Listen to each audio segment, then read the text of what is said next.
Hello વિદ્યાર્થી મિત્રો, કેમ છો બધા? મજામાં ને? હું તમારી બાયોલોજી મેન્ટર રક્ષા ભટ્ટ. ચલો સ્ટાર્ટ કરીએ આપણું ચેપ્ટર નંબર 8 નું આજનો ટોપિક શું છે બેટા?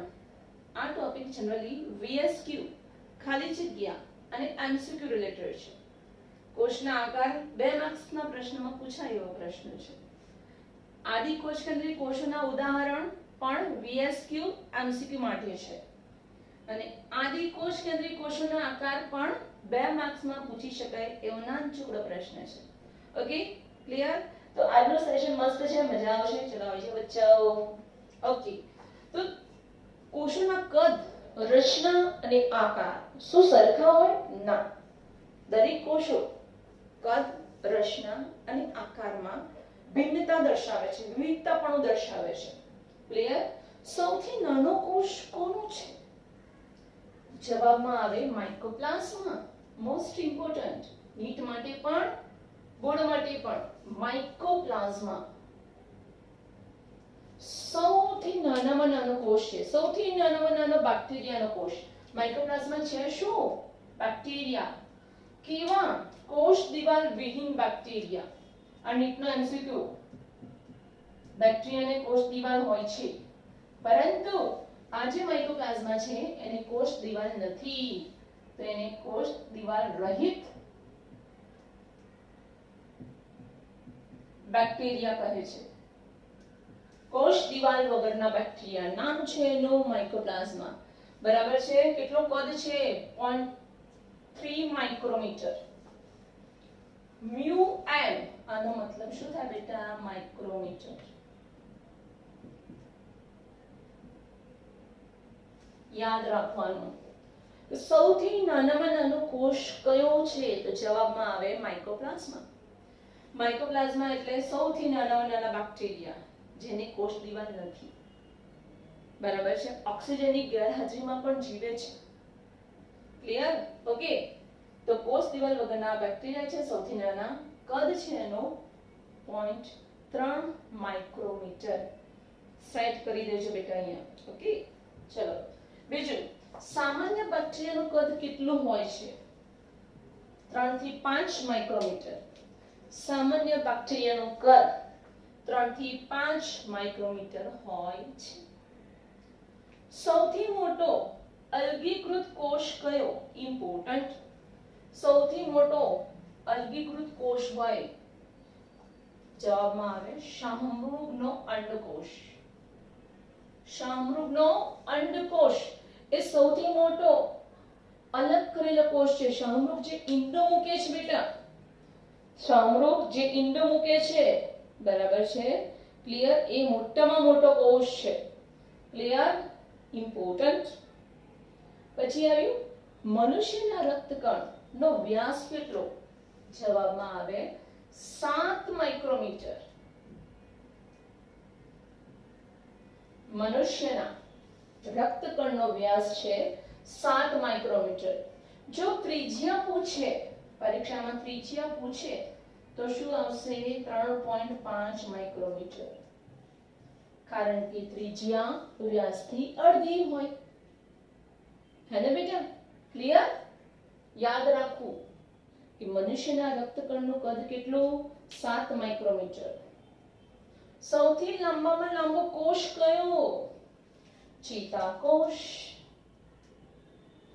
બરાબર છે કે સૌથી લાંબામાં લાંબો કોષ છે ચેતાકોષ. 2 થી 3 મીટર જેટલા લાંબા ચેતાકોષ હોય છે.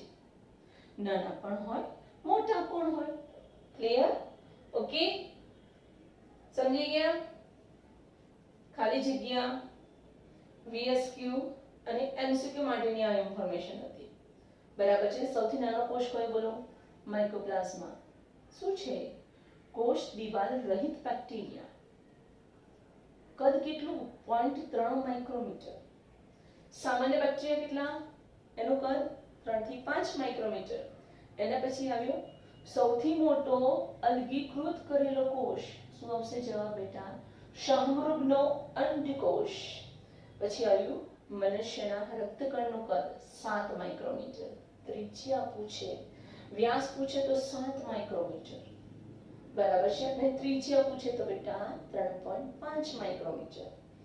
સૌથી લાંબો કોષ જવાબમાં આવે ચેતાકોષ, 2 થી 3 મીટર જેટલી લંબાઈ ધરાવે છે. ઓછી લંબાઈના પણ હોય. બરાબર છે બેટા.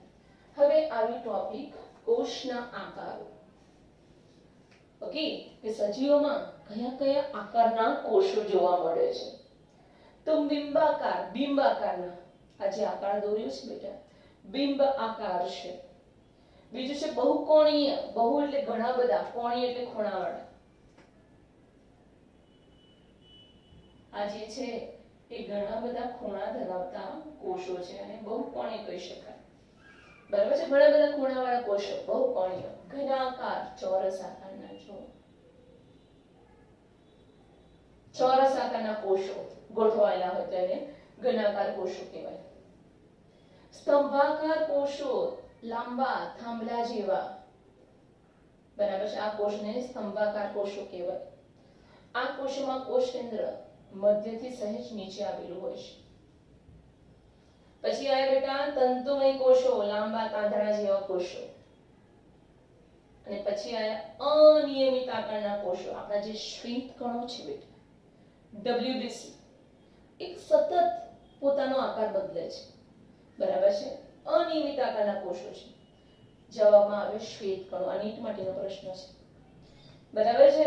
તો કોષના સામાન્ય રીતે કેટલા આકાર હોય છે? 6 આકારો ધરાવે છે. પહેલો આકાર છે બિંબ આકાર, યાદ રાખવાનો. બીજો બહુકોણીય, ઘણા બધા ખૂણા ધરાવતો.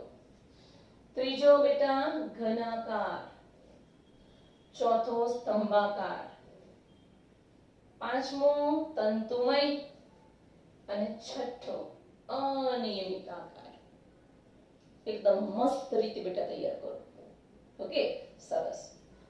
ઓકે, તો આ હતી બેઝિક ઇન્ફોર્મેશન.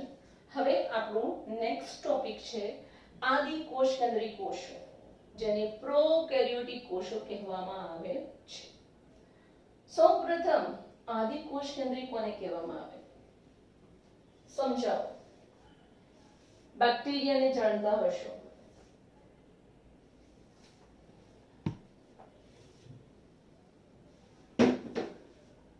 જો અહીંયા ખાલી ડાયાગ્રામ ડ્રો કરું છું. આ શું છે? બેક્ટેરિયા. બેક્ટેરિયાનું બહારનું પટલ કોષ દિવાલ. કોષ દિવાલની અંદરની બાજુ શું આવેલું બચ્ચા? કોષ રસ પટલ. ઓકે, અને એની અંદર આનો જનીન દ્રવ્ય છે. બેક્ટેરિયાનું શું છે? આ જનીન દ્રવ્ય. ક્લિયર? આ મેં શેની આકૃતિ દોરી છે? બેક્ટેરિયાની. અંદર જે ઘટ્ટ આધારક છે શું કહેવાય એને બેટા? યસ, કોષરસ. જોજો, આ બેક્ટેરિયાની કોષ દિવાલ છે. કોષ દિવાલની અંદર આવ્યું કોષ રસને ઘેરતું પટલ કયું? કોષ રસ પટલ. બીજું નામ એનું રસસ્તર. અને બેક્ટેરિયાની મધ્યમાં કોષ કેન્દ્ર આવેલું છે, પરંતુ કોષ કેન્દ્રની ફરતે કોષ કેન્દ્ર પટલ આવેલું નથી. ઇમ્પોર્ટન્ટ, ધ્યાન દેજો. કે જો આ કોષ કેન્દ્ર છે એની ફરતે આ રીતે કોષ કેન્દ્ર પટલની હાજરી જોવા મળતી નથી. તો કોષ કેન્દ્ર પટલની ગેરહાજરી, તો આ પ્રકારનું કોષ કેન્દ્ર કેવું કહેવાય? પ્રાથમિક કક્ષાનું. બરાબર છે. પ્રાથમિક કક્ષાનું કોષ કેન્દ્ર છે. કોષ કેન્દ્ર પટલની ગેરહાજરી છે. બીજું તમને અહીંયા કણાભસૂત્ર ગોલગીકા એવું દેખાય છે? નથી દેખાતું. એટલે કે પટલમય અંગિકાઓની પણ ગેરહાજરી છે. ક્લિયર? તો જે કોષમાં કોષ કેન્દ્રની ફરતે કોષ કેન્દ્ર પટલની ગેરહાજરી હોય અને પટલમય અંગિકાની પણ ગેરહાજરી હોય એવા કોષને કેવા કોષ કહીશું બેટા? આદિકોષ કેન્દ્રી કોષ કહીશું. કે જેની પાસે આદિ એટલે પ્રાથમિક કક્ષાનો કોષ કેન્દ્ર ધરાવે. પ્રાથમિક કક્ષાનો કોષ કેન્દ્ર ધરાવે એને આદિકોષ કેન્દ્રી કોષ, ઇંગ્લિશમાં એને પ્રોકેરિયોટિક કોષ કહેવામાં આવે છે. અને એના જનીન દ્રવ્ય, આ નીટનો પ્રશ્ન, બેક્ટેરિયાનું જે જનીન દ્રવ્ય છે એને શું કહેવામાં આવે છે? ન્યુક્લિયોઇડ. મોસ્ટ ઇમ્પોર્ટન્ટ, ન્યુક્લિયોઇડ નીટમાં પૂછાય છે વારંવાર કે પ્રોકેરિયોટિક કોષ એટલે કે બેક્ટેરિયાના કોષમાં જનીન દ્રવ્ય કોષ કેન્દ્ર પટલથી આવરિત નથી, ખુલ્લું છે, નગ્ન છે. બરાબર છે. આવા કોષ કેન્દ્રને શું કહેવામાં આવે છે? ન્યુક્લિયોઇડ. અને એ કોની વિશિષ્ટતા છે? ન્યુક્લિયોઇડ એ ફક્ત આદિકોષ કેન્દ્રીમાં જોવા મળે, બીજા કશામાં જોવા મળે નહીં. તે આદિકોષ કેન્દ્રી કોષની વિશિષ્ટતા છે. ઇમ્પોર્ટન્ટ. અને બેટા સારું, તો હવે તમને ખબર પડી ગઈ કે આદિકોષ કેન્દ્રી કોષ કોને કહેવાય. હવે એના એક્ઝામ્પલ્સ યાદ રાખવાના છે, મોસ્ટ ઇમ્પોર્ટન્ટ. કોણ કોણ આવે છે એમાં? બેક્ટેરિયા, નીલહરિત લીલ. નીલહરિત લીલ નું બીજું નામ છે સાયનોબેક્ટેરિયા.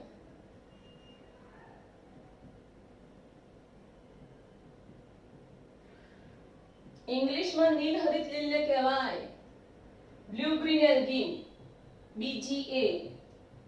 બ્લુ એટલે નીલ, ગ્રીન એટલે હરિત, આલ્ગી એટલે લીલ. આપણને બધા જ નામ આવડવા જોઈએ, ગમે ત્યારે ગમે તે નામ પૂછે ને પરીક્ષામાં. ક્લિયર બેટા? ઓકે. તો ભાઈ નીલહરિત લીલ, ઇંગ્લિશમાં એને બ્લુ ગ્રીન એલ્ગી, ટૂંકમાં એને BGA કહેવાય છે. એનું અન્ય નામ છે સાયનોબેક્ટેરિયા. એ પણ આદિકોષ કેન્દ્રિત છે. સાયનોબેક્ટેરિયાના બીજા નામ પણ ખબર હોવા જોઈએ કે જો એ અલગ અલગ રીતે ગોઠવાય તો નામ બદલાઈ જાય છે. સાયનોબેક્ટેરિયા નોસ્ટોક, એનાબીના. ઓકે, સાયનોબેક્ટેરિયા બોલો, નોસ્ટોક બોલો, એનાબીના બોલો, નીલહરિત લીલ બોલો કે બ્લુ ગ્રીન આલ્ગી BGA બોલો, એક જ કહેવાય, આદિકોષ કેન્દ્રી છે. બરાબર છે. પછી એક્ઝામ્પલ શું આવ્યું? માઇકોપ્લાઝ્મા. શું આવ્યું બેટા? માઇકોપ્લાઝ્મા. કોષ દિવાલ વગરના સૌથી સૂક્ષ્મ, સૌથી નાના બેક્ટેરિયા. કદ કેટલું? 0.3 માઇક્રોમીટર. માઇકોપ્લાઝમાનું બીજું જ નામ છે PPLO. ફૂલ ફોર્મ પરીક્ષામાં પૂછીશું.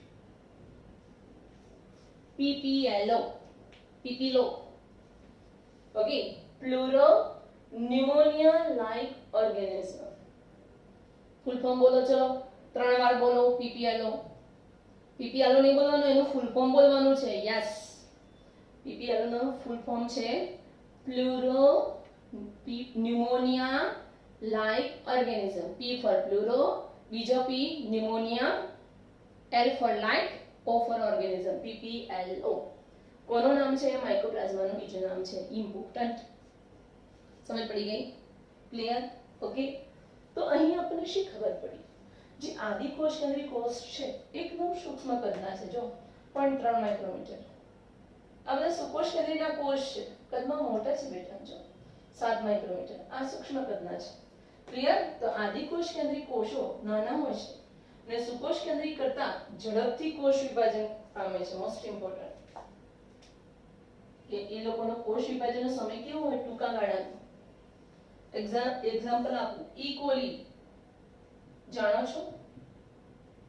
ઈ કોલી શું છે?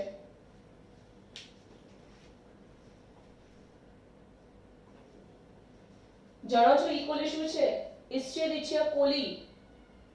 ઇસ્ચેરિચિયા કોલી, કોલાઈ પણ બોલે છે ઘણા. ક્યાંથી નામ આવ્યું? ઇસ્ચેરિચ નામનો એક વૈજ્ઞાનિક હતો. જોજો, ઇસ્ચેરિચ નામનો એક વૈજ્ઞાનિક હતો. એણે મનુષ્યના મોટા આંતરડામાં બેક્ટેરિયા જોયા, સળી આકારના બેક્ટેરિયા. મોટા આંતરડાને અંગ્રેજીમાં કહેવાય કોલોન. શું કહેવાય? કોલોન. મોટા આંતરડાને શું કહેવાય? કોલોન.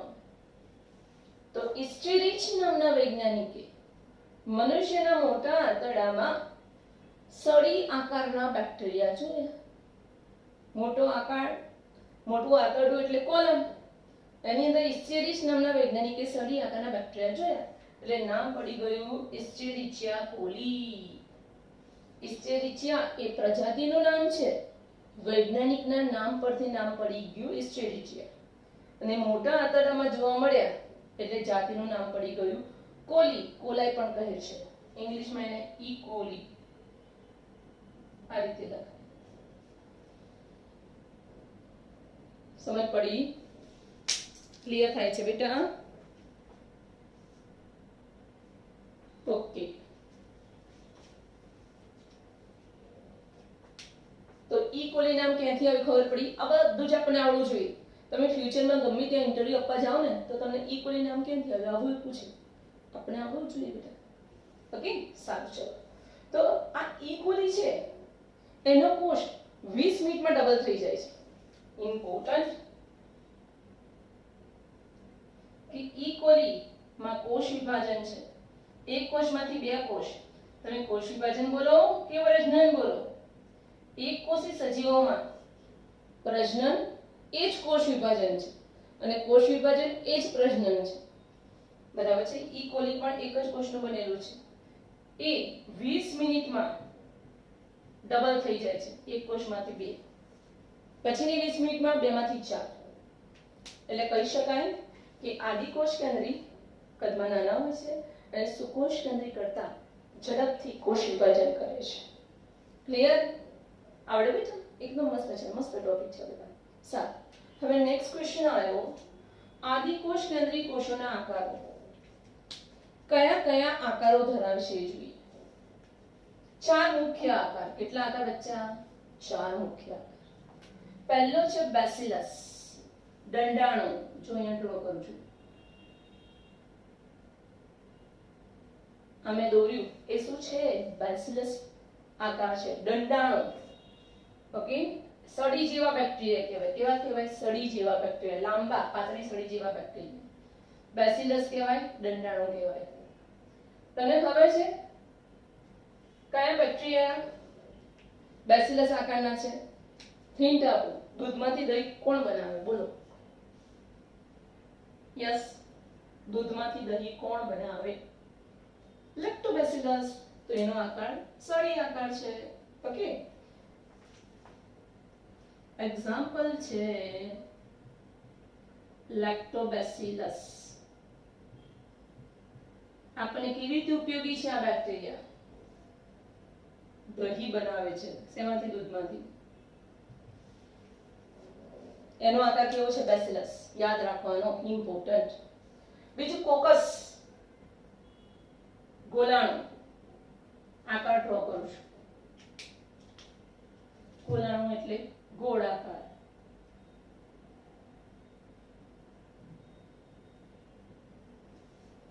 બરાબર છે? ગોલાણુ. બરાબર છે? કોકસ કહેવાય. શું કહેવાય? કોકસ. પછી આવ્યો વિબ્રિયો. વિબ્રિયો આકાર એટલે કોમા આકાર. આવો આવે. આ કયો આકાર કહેવાય? કોમા આકાર, વિબ્રિયો. તમને ખબર છે કોલેરા કોણ કરે? યસ, 10મા ધોરણમાં આવ્યું હશે. પાણીથી ફેલાતા રોગો, તો એમાં કોલેરા નામ આવ્યું હતું. બેક્ટેરિયા દ્વારા ફેલાતા રોગો, એમાં કોલેરા નામ આવ્યું. વિબ્રિયો કોલેરી. નીટનો પ્રશ્ન. વિબ્રિયો પ્રજાતિ, કોલેરી એની જાતિ. વિબ્રિયો કોલેરી કયો રોગ કરે છે? કોલેરા. કોલેરા રોગ કરે છે અને એનો આકાર કેવો છે? કોમા આકાર ધરાવે છે. સમજી ગયા બેટા? ઓકે. પછી ચોથો શેપ આવ્યો સ્પાઇરિલમ, સર્પાકાર. સ્પાઇરિલમ એટલે સર્પાકાર, આવા સ્પાઇરલ બેન્ડિંગ જેવા. આ શેપ કયો કહેવાય બેટા? સ્પાઇરિલમ, સર્પાકાર શેપ કહેવામાં આવે છે. ક્લિયર? ઓકે. સિફિલિસ, જનનાંગોનો રોગ. એસટીડી કહેવાય, સેક્સ્યુઅલી ટ્રાન્સમિટેડ ડિઝીઝ. પ્રજનન તંત્રનો રોગ છે ભાઈ સિફિલિસ. ચેપ લાગે એક વ્યક્તિથી બીજી વ્યક્તિને એડ્સની જેમ, બરાબર. સિફિલિસ કોણ કરે છે? ટ્રેપોનેમા પેલિડમ. આ બધા નીચમાં આવશે બેટા કે ભાઈ સિફિલિસ રોગ કરનાર જે બેક્ટેરિયા છે ને એનો આકાર સર્પાકાર છે. આ બેક્ટેરિયાનું નામ છે ટ્રેપોનેમા પેલિડમ. કયો રોગ કરે છે ભાઈ? સિફિલિસ. બરાબર છે. સિફિલિસ નામનો રોગ કરે છે. યસ, ખબર પડી ગઈ? તો આદિકોષ કેન્દ્રીના મુખ્ય 4 આકાર છે. બેસિલસ એટલે દંડાણુ સળી આકારના બેક્ટેરિયા. બીજું છે કોકસ એટલે ગોળ આકારના ગોલાણુ કહેવાય. ત્રીજું વિબ્રિયો એટલે કોમા આકારના. અને ચોથું સ્પાઇરલમ એટલે સર્પાકાર. બરાબર છે. સ્પાઇરલ બાઇન્ડિંગ જેવા સર્પાકારના. અહીંયા મેં તમને એક્ઝામ્પલ પણ આપેલા છે જે તમને નીટમાં ખૂબ જ ઉપયોગી રહેશે. બરાબર છે. તો આજનો ટોપિક એકદમ ઇન્ટરેસ્ટિંગ હતો. 2 માર્ક્સના 2 પ્રશ્ન અને બીજું બધું VSQ, MCQ અને ખાલી જગ્યામાં પૂછાયું હતું. એકવાર શાંતિથી નજર મારી લો. બરાબર છે. દરેક જણે 2 વાર વિડિયો જોવા, 2 વાર લખવું અને PDF મને સબમિટ કરાવી. ઓકે દીકરા, ઓલ ધ બેસ્ટ.